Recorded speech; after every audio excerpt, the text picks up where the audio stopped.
अस्सलाम वालेकुम जी। उम्मीद करता हूँ कि आप सब खैर खैरियत से होंगे। आज की इस वीडियो में हम रवला कोर्ट को डिस्कस करेंगे। शौकत नवाज़ मीर साहब के बारे में कुछ डिस्कशन करेंगे। 19 अगस्त को क्या होने वाला है और क्या सिनारियोज़ होंगे, कुछ वो डिस्कस करेंगे। और करंट सिचुएशन क्या चल रही है आज़ाद कश्मीर की, इस हवाले से डिस्कस करेंगे। तो मेरा नाम है ज़ीशान और आप सब देख रहे हैं Zeeshan Farooq vlogs YouTube channel. देखो गाइज़, आपको तो पता ही है, जब ये लॉन्ग मार्च वाला काफ़िला या मीरपुर से, कोटली से, डडियाल से, चकसवारी से, इन एरियाज़ से जब यहाँ से ये लोग मूव किए थे, उन दिनों में ऐसे ऐसे रूमर्स और ऐसी ऐसी बातें सुनने को मिलती थी रवला कोर्ट से ख़ास तौर पे कि ऐसे हो गया वैसे हो गया, मतलब ऐसी चीज़ें सुनने को मिलती थी कि दिल दहल जाता था।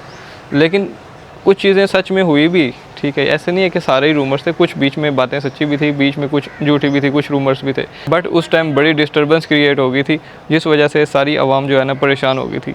लेकिन फिर जब सारे काफ़िले पहुंच गए रवला कोर्ट में, ठीक है, जितने भी मेंबर्स थे अवामी एक्शन कमेटी के, सरदार अमान, ख्वाजा महरान और मीरपुर से जो भी क़यादत वगैरह सब जो पहुँच गए उधर, उमर नज़ीर कश्मीरी वगैरह सब उधर जब पहुँच गए, तो सिर्फ एक जो बंदा था, जो एक इनका मेन मेंबर था, वो थे शौकत नवाज़ मीर, जो मुज़फ़्फ़राबाद में धरना दे के बैठे थे। बिकॉज फाइनल कॉल थी एक्शन कमेटी की, तब यही बताया जाता था कि लॉन्ग मार्च जो है वो मुज़फ़्फ़राबाद में जाके फिर एंड होगा, ठीक है। तो इस वजह से शौकत नवाज़ मीर वहाँ पे पूरी क़यादत का वेट कर रहे थे मुज़फ़्फ़राबाद में, जबकि फोर्सेस इतनी ज़्यादा थी रवला कोर्ट में भी और मुज़फ़्फ़राबाद साइड्स पे भी कि आगे जाना मतलब पॉसिबल नहीं था। कि थोड़ा सा मैं आपको फ्लैशबैक में लेके जाता हूँ। पिछले साल जब 29 सितंबर को लॉन्ग मार्च स्टार्ट हुआ था 2025 में, तब सीन ये था कि जैसे ये लोग रवला कोर्ट पहुँचे थे और रवला कोर्ट से आगे जाने लगे थे ना, तो मुज़फ़्फ़राबाद में जाने लगे थे, तो हुकूमत ने इनके मुतालबात मान लिए थे और फिर एक रिटन एग्रीमेंट कर लिया था। बाद में उस एग्रीमेंट का क्या बना हम उसमें नहीं पढ़ते, ठीक है।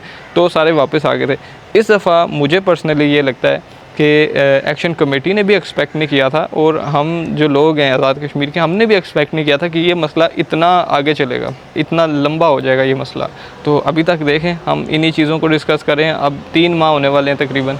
तो मेरे ख्याल से शौकत नवाज़ मीर साहब ने ये सोचा कि ये मसला बढ़ गया तो वापस अपनी क़यादत के पास जाता हूँ रवला कोर्ट, और वहाँ से उनसे डिस्कस करके नया अलामिया या नया लाएअमल हम लोग डिसाइड करते हैं।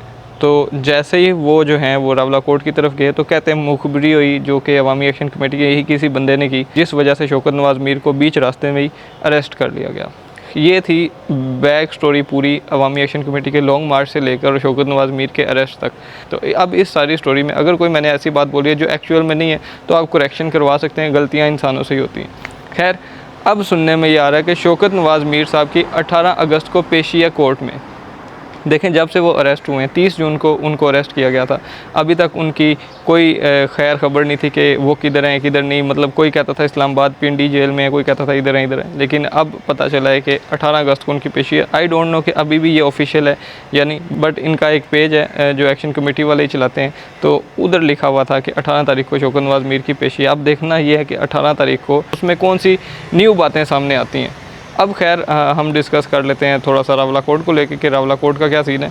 तो रवला कोर्ट में कहते हैं कि एक यंग लड़का, एक नहीं बल्कि 2 लड़के जो हैं वो शहीद हुए हैं। एक का नाम साइम था कहते हैं, जिसके भाई ने जज्बाती तकरीर भी की। बाद में उन्होंने कहा कि हम टोटल 3 भाई थे, उनमें से एक शहीद हो गया, अभी 2 बाकी हैं, तो हम अपने वतन के लिए जान भी दे देंगे। तो इस तरह के मामलात चल रहे हैं और रवला कोर्ट में अभी तक हालात स्टेबल नहीं हुए। खैर, अब बात कर लेते हैं कि 19 अगस्त को क्या होने वाला है। तो देखिए, 19 अगस्त को आपको मैंने पहले भी 2 वीडियोस में बताया कि अलामिया जो है वो जारी किया था, जिसमें उन्होंने कहा था कि बिम्बर से काफ़िला निकलेगा जो अद्वियात लेके जाएगा और फूड लेके जाएगा। बिकॉज़ रवला कोर्ट में कहते हैं कि फ़ूड और दवाइयों की किल्लत हो गई है, जिस वजह से ये सारे यहाँ से जाएंगे। और ये बताया जा रहा है अवामी एक्शन कमेटी वालों की तरफ से, जितने भी बिम्बर के आस-पास वाले सिटीज़ हैं सब उस काफ़िले में आए और सब जितने भी जिससे हेल्प होती है वो करे। अब वो दवाइयों के फार्म में, फूड की फार्म में जितनी भी हेल्प होती है वो करें और रवला कोर्ट तक हेल्प को पहुंचाएं। अब इस सिनारियो में जब वो लोग यहाँ से फिर से काफ़िला एक निकलेगा, तो मेरे ख्याल से फिर से रोकने की कोशिश की जाएगी उनको, और जब उनको रोकने की कोशिश की जाएगी, मेरे ख्याल से 19 अगस्त को फिर से मामलात ख़राब होने वाले हैं। एक तरफ 18 अगस्त को उनकी पेशी है शौकत नवाज़ मीर साहब की,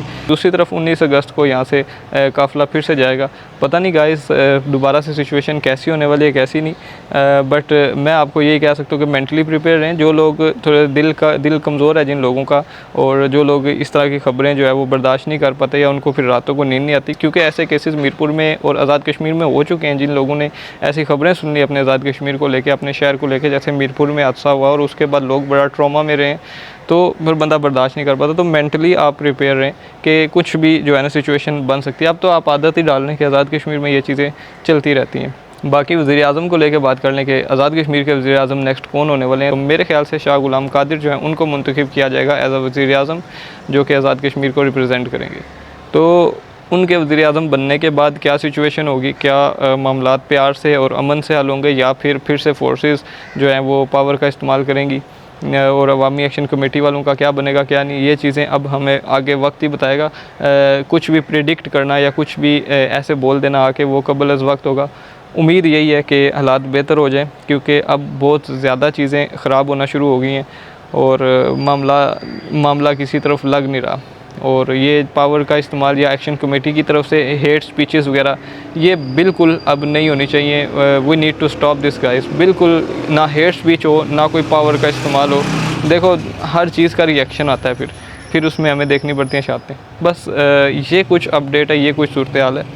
इससे ज़्यादा मुझे पता नहीं है, तो मैं अपने से कोई अफसाना आपको बता नहीं सकता। बाकी मिलता हूँ आपसे किसी नेक्स्ट वीडियो में। चैनल को सब्सक्राइब नहीं किया, सब्सक्राइब कर लें, वीडियो को लाइक और इसे शेयर भी कर देना। अल्लाह हाफ़िज़।